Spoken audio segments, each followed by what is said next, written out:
ప్రతి మనిషి పుట్టుకకు ఏదో ఒక కారణం ఉండే ఉంటుందని చాలామంది నమ్ముతారు. అలాంటి కోవకి చెందినవారే షిరిడీ సాయిబాబా. తన జీవితకాలమంతా ఆపదలో ఉన్నవాళ్లకి ఆదుకోవడం, కష్టాల్లో ఉన్న వాళ్ళకి సహాయం చేయడం లాంటి ఎన్నో అద్భుతమైన పనులను చేశాడు బాబా. సమాజంలో శాంతి భద్రతలు, దైవారాధన, అలాగే ఒక మనిషి తన జీవితాన్ని సంతోషంగా ఎలా జీవించాలో లాంటి ఎన్నో విషయాలని బాబా బోధించాడు. బాబా సెప్టెంబర్ 28, 1838లో జన్మించాడు. నిజానికి సాయిబాబా అసలు పేరు మరియు తన పుట్టు పూర్వతరాల గురించి ఎవరికీ ఏమీ తెలియదు. కానీ ఆయన ఒక యోగి, అలాగే సాధు అని అందరికీ తెలుసు. సాయిబాబాని హిందువులు మరియు ముస్లింలు కూడా సాధువుగా నమ్ముతారు. కానీ సాయిబాబా మాత్రం హిందూ, ముస్లిం రెండు మతాచారాలను పాటించి సహయోగము కుదర్చడానికి ప్రయత్నించారు. బాబా మసీదులో నివసించారు, అలాగే గుడిలో సమాధి అయ్యారు. ఆయన రెండు మతాల పద్ధతులను తన బోధనలో చెప్పేవారు. బాబా రెండు సాంప్రదాయాల్లోని వాక్యాలను మరియు ఆచారాలను తూచా తప్పకుండా పాటించేవారు. బాబా యొక్క వాక్యాలలో ముఖ్యమైన వాక్యం సబ్కా మాలిక్ ఏక్ హై, అంటే ఈ సమస్త ప్రపంచానికి ఒకడే దేవుడని అర్థం. చాలామంది హిందూ భక్తులు బాబాను శివుని దత్తాత్రేయ అవతారమైన సద్గురువుగా భావిస్తారు. బాబా తన బోధనలో ప్రజలకి ప్రేమ, కరుణ, దానం, సంతృప్తి, శాంతి, దైవారాధన, అలాగే గురుపూజ లాంటి ముఖ్యమైన విషయాలను బోధించారు. అద్వైతం, భక్తి మార్గం మరియు ఇస్లామిక్ సాంప్రదాయాలు బాబా బోధనలో అలాగే జీవితంలో నిమిత్తమై ఉండేది. ఎంతోమంది ఆయనని దైవాంశ సంబోధులుగా భావించి ఆరాధిస్తున్నారు. ముఖ్యంగా ఆంధ్రప్రదేశ్, తెలంగాణ, మహారాష్ట్ర, అలాగే గుజరాత్ ప్రజలు బాబాని ఎంతో ఆరాధిస్తూ ఉంటారు. బాబా జననం గురించి నేటికి కూడా ఎవరి దగ్గర సరైన స్పష్టత లేదు. కానీ కొన్ని పరిశోధనల ప్రకారం ఆయన మహారాష్ట్రలోని షిరిడీ పరివాహక ప్రాంతాల్లో జన్మించి ఉండవచ్చని తెలుస్తుంది. అలాగే ఆయన పేరు హరిబాబు ముసాడి అయి ఉండొచ్చని కొన్ని అభిప్రాయాలు నేటికి ఉన్నాయి. తన జన్మ, బాల్యాల గురించి బాబా ఎప్పుడూ ఎవరితో పంచుకోలేదు. అలాగే అవి అవసరమని చెప్పరు. ఎందుకంటే తను ఎక్కడ పుట్టాడో, అసలు పేరేమిటో తెలిస్తే ప్రతి మనిషి ముందుగా వారి కులగోత్రాలు చూస్తారు. అలాగే వారిది పలానా మతమని మనసులో నాటేసుకుంటారు. బహుశా అందుకేనేమో బాబా తన అసలు పేరు మరియు పుట్టిన ప్రాంతం గురించి ఎవరితో చెప్పలేదు. ఒకరోజు ప్రియ శిష్యుడైన మహల్సాపతితో ఆయన పత్రి అనే గ్రామంలో ఒక బ్రాహ్మణ కుటుంబంలో పుట్టి ఒక ఫకీర్ సంరక్షణలో పెరిగినట్లు చెప్పాడని ఒక కథ ప్రచారంలో ఉంది. మరొక కథ ప్రకారం ఫకీర్ భార్య సేల్కి చెందిన వెంకోస్ అనే గురువుకి అప్పగించినట్లు, అలాగే ఆయన వెంకోస్ వద్ద 12 ఏళ్లు శిష్యరికం చేసినట్టు కథ ప్రచారంలో ఉంది. ఈ రెండు కథల ప్రకారం బాబా పూర్వ జీవితం గురించి వివిధ అభిప్రాయాలున్నాయి. బాబా 16 ఏళ్ల వయసులో మహారాష్ట్రకు చెందిన అహ్మద్నగర్ జిల్లాలోని షిరిడీకి వచ్చాడని, అలాగే అక్కడ 3 ఏళ్లు ఉండి ఆ తర్వాత కొంతకాలం ఎవరికీ కనిపించలేదని, మళ్లీ ఒక సంవత్సరం తర్వాత అంటే 1858లో షిరిడీకి తిరిగి వచ్చాడని చాలామంది నమ్ముతారు. చెప్పాలంటే ఈనాటికి కూడా ఈ విషయాన్ని చాలామంది నమ్ముతారు. ఈ కథనం ప్రకారం బాబా 1838లో జన్మించి ఉండవచ్చని చాలామంది అభిప్రాయపడుతున్నారు.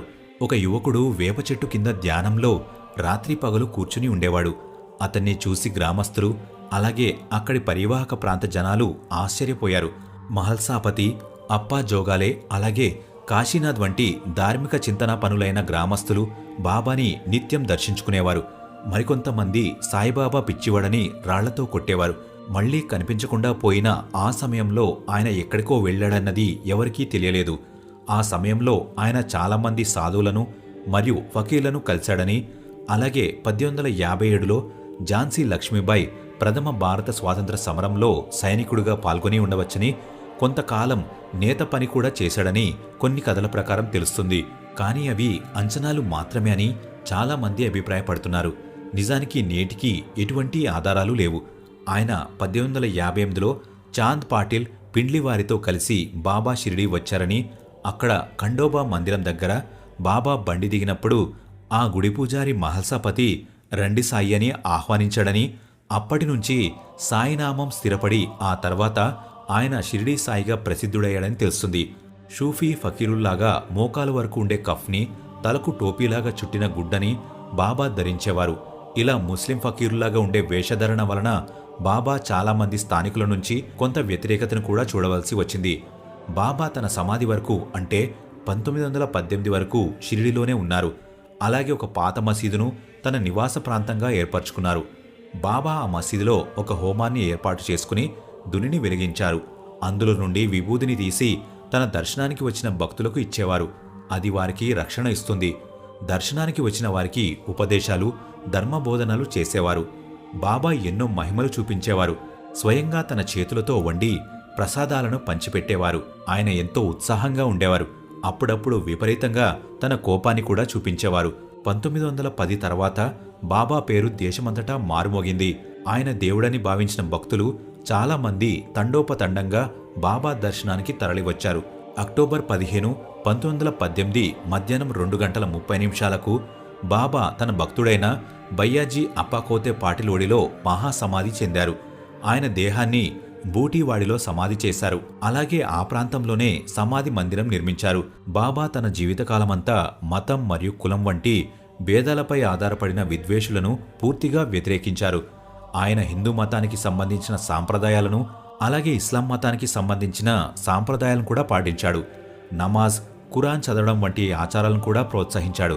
అలాగే సనాతన జీవనం గురించి కూడా బాబా బోధించాడు. తను ఫకీరు అయినా సామాన్యులకు సాధారణమైన జీవితాన్ని గడపమని ఆదేశించాడు. అలాగే ప్రార్థన, భగవన్నామ స్మరణ, పుణ్యగ్రంథాలను చదవమని, దాని ద్వారానే మనిషి సుఖప్రదమైన జీవితాన్ని గడపగలడని ఆయన చెప్పాడు. బాబా ఖురాన్ చదవమని ముస్లింలకు మరియు రామాయణం అలాగే భాగవత గ్రంథాలను చదవమని హిందువులకు ఉపదేశించాడు. బాబా తన జీవితకాలమంతా నిజాయితీతో బ్రతకమని, ఇతరులను ప్రేమించి వారికి సహాయం చేయమని చెప్తూ ఉండేవారు. ఆయన తన భక్తులను కొన్ని ముఖ్యమైన లక్షణాలను పాటించమని నిత్యం చెప్పేవారు. అవి విశ్వాసం, భక్తి, దీక్ష మరియు ఓర్పు, సాధన లాంటి లక్షణాలను మనిషి పాటిస్తే తను అనుకున్నది జీవితంలో సాధించగలడని పదే పదే చెప్పేవారు. బాబా జీవితంలో శ్రద్ధతో ఏ పని చేసినా విజయం వరిస్తుందని, అలాగే అసాధ్యమైన దానిని కూడా సుసాధ్యం చేయవచ్చని, వ్యామోహానికి లొంగకుండా తృప్తికరమైన జీవితాన్ని గడపాలని తన భక్తులని మరియు శిష్యులను ఉపదేశించాడు. బాబా 2 మతాల గ్రంథాలను ఆచరించి మరియు వాటిలోని వాక్యాలను అనుసరించి శిష్యులకు వ్యాఖ్యానించాడు. బాబా ఈ 2 మతాలపై ఎంతో లోతుగా పరిజ్ఞానాన్ని కలిగి ఉన్న వ్యక్తి. ఆయన నివసించిన మసీద్కి ద్వారకామయ్య అని పేరు పెట్టుకున్నారు. బాబా భగవంతుడు అంతటా ఉన్నాడని, అలాగే అందరిలోనూ ఉన్నాడని నమ్మేవారు. ఆయన ఉపదేశాలు ఇస్లామిక్ సిద్ధాంతాలకి, అలాగే ఉపనిషత్ సూత్రాలు కూడా సరిపోతాయి.